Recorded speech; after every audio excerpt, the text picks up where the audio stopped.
With that, let's welcome in Fred Fleitz, former Trump National Security Council Chief of Staff.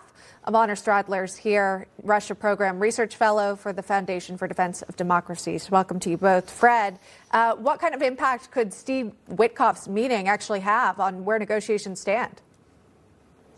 Well, Witkoff is not going to go to Moscow with any new offers. He's going to stress to Putin that these tough energy sanctions are coming if Putin does not come to the negotiating table. And he's going to stress to Putin that Trump has been extremely generous, and he is the only way that Putin can get out of this war, end his isolation on an honorable note, and he needs to take advantage of this opportunity, or there is going to be severe damage to the Russian economy. Ivana, Russian President Vladimir Putin reportedly not too worried about Trump's threat of sanctions. So there's a Reuters report out that says this: Putin is unlikely to cave to pressure from President Trump to end the war in Ukraine.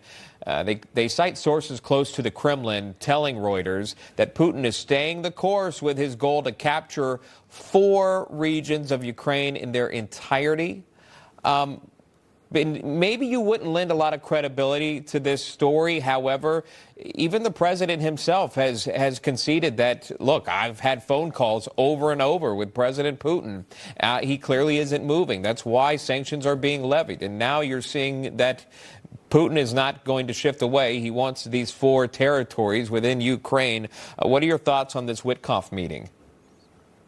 So basically, Putin is a trained KGB operative. Of course that he has to send deceptive messages, both to the West, but also to his own audience, saying that he couldn't care less about Trump's threats. But actually, I think that Putin is thinking twice about his actions. And while the Kremlin has expressed definitely readiness to talk, we must not be fooled.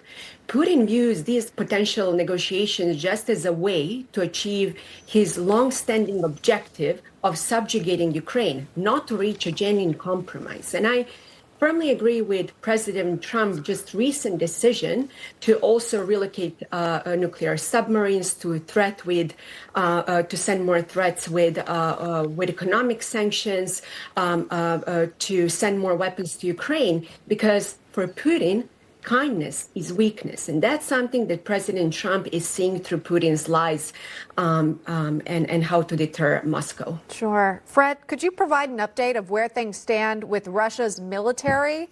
Any chance they're running low on ammunition as the U.S. plans to sell weapons to NATO and then, of course, have those distributed to Ukraine? I think there are problems with the Russian military. There's problems with the Russian economy.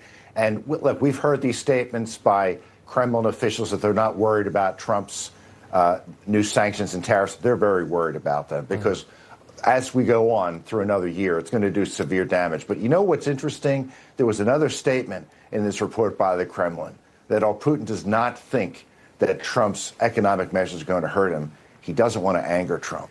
And we never heard that when Biden was president. Putin never worried about angering Biden. And I think this shows that there's respect here and there is an opening for a deal. And I think President Trump is going to continue to push for it. Yeah, I'm curious about Putin's relationship with Xi, with China. I'm concerned about North Korea sending their troops over there to replenish what was lost.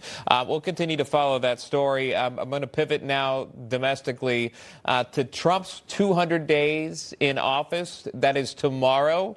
Ivana, there are a number of things that you can look at. The crackdown on illegal immigration here in the States, the tariffs, the attempt to broker these peace deals that we've seen, the investments into the U.S. economy. What stands out to you, 200 days, second term President Trump, Ivana?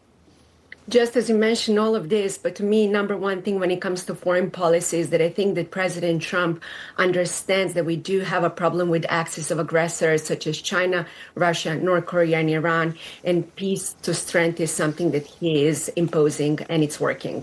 Yeah.